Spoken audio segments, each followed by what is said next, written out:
Welcome to the weight that you no longer need to carry. This is video 1 of 3 in the Sacred Threshold series, 3 videos of the next 3 days that I hope shake something up for you. This isn't a motivational series. This isn't about becoming more productive, more positive, or more polished. This is about truth, raw, body humming, soul awakening truth. This series is for the woman who's been silently screaming behind her smile, the one who's done the healing work but still feels like something's missing, the one who knows how to show up for everyone but can't quite feel herself anymore, the one who senses that she's at a turning point but hasn't quite named it yet. This is the sacred threshold, not the shiny Instagram version, but the real one. The moment when everything you carried, the roles, the survival patterns, the self-abandonment, the numbing, the people-pleasing, starts to feel like a costume you can't keep wearing. The moment when something inside of you, not your mind, but your body, your soul, says it's time. Not time to blow up your life, not time to start over, but time to return, to remember, to finally answer the call that's been whispering beneath all the noise. And the sacred threshold is the space between who you've been and who you are becoming. It's uncomfortable, and it's sacred, and it's yours. So over these next 3 videos, we're not here to add more to your plates. I'm here to strip away what no longer belongs to you. And over these 3 videos, you'll receive nervous system level release, and not just mindset work, deep body-led truth, and not surface level empowerment. A remembering of your real self and not a shiny new identity. And an invitation into a way of living that feels like home. So this is not about fixing you. This is about reclaiming parts of you that were never broken, just buried. So if you feel like you're in between versions of yourself, if you're caught in the ache of there has to be more than this, you're exactly where you need to be. The sacred threshold begins right here. So let's walk in, because we were never meant to carry it all. But somewhere along the way, we decided that we had to. And this is the moment where we begin to lay it down. Let's take a nice big deep breath in. And exhaling. Let's just do that one more time. Breathing in and exhaling. Just taking a pause for yourself. Because most of us didn't choose to become the strong one. In many cases, it was chosen for us, by circumstances, by silence, by family dynamics, by the invisible rules that we absorbed before we ever even knew how to name them. We became the holders of pain, of peacekeeping, of responsibility, of the emotions no one else knew what to do with. And so we've learned how to smile through exhaustion. Anyone else? To take pride in how much we could carry without asking for anything in return. And here's the thing. We became exceptional at surviving. But many of us have forgotten how to live. And we may not have language for it, but our bodies remember everything that we've carried. The migraines, the tight chest, the heavy fatigue, the urge to control everything just to feel a little bit safe. The resentment that you try to swallow down, the grief that you don't have time to feel. These aren't personal failures.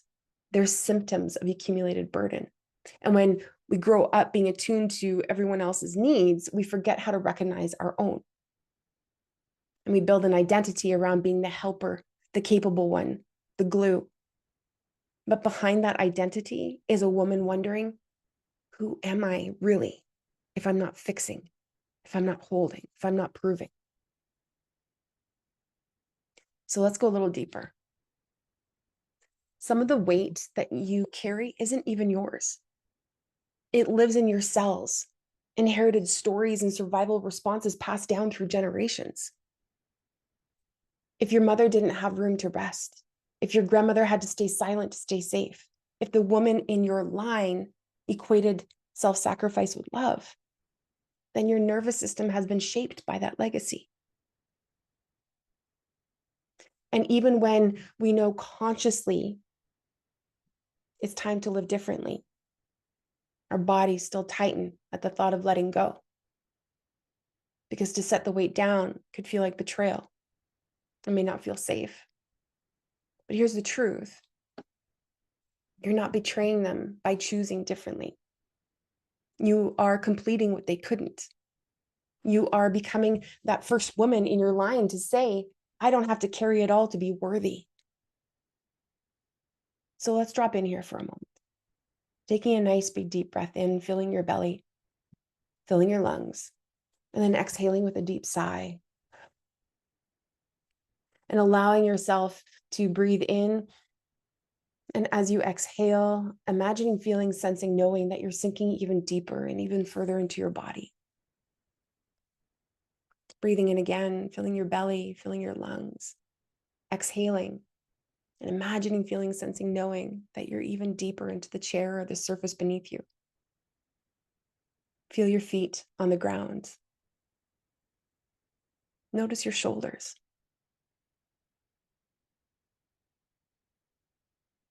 Notice the way that your breath sits in your chest. Is it deep? Is it high? Is it shallow? Take another big deep breath in and exhale. Now imagine this, that there is a heavy cloak around your shoulders, invisible, but familiar. And this cloak is made of expectations and projections and obligations and old stories, old identities that we've held on to. Take another big deep breath in and feel that weight. And slowly, with intention, you reach up and you begin to slide it off and let it fall. You don't have to hold it. You can feel the breeze on your skin. Feel your spine lengthen. Feel the exhale that has been waiting. This is not performance. This is permission.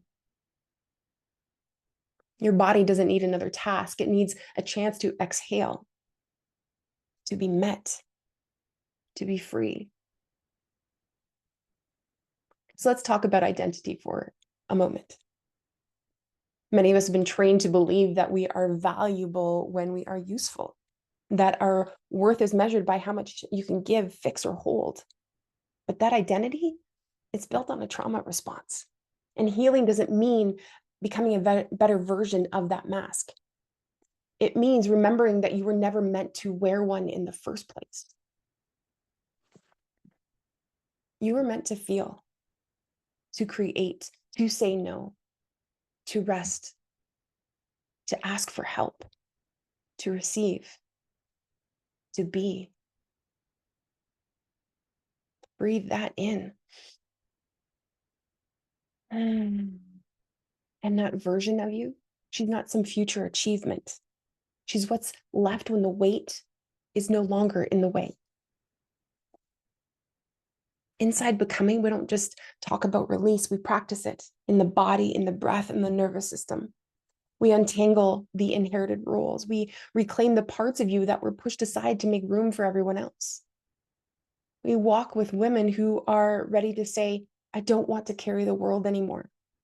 I want to come home to myself.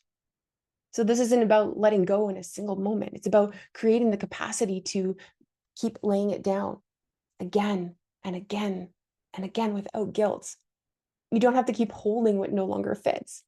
You don't have to be the strong one anymore. You just have to be the true one for you. And this ripples out into the world in the most beautiful ways. This is the first threshold, the one where the backpack comes off, the mask loosens, and the body says, thank you. So let this be your moment, not to fix, but to feel, not to carry, but to choose. Because you're not too late. You're not too much. You are just remembering who you were before the weight. And she's ready. Thank you for joining me. See you tomorrow.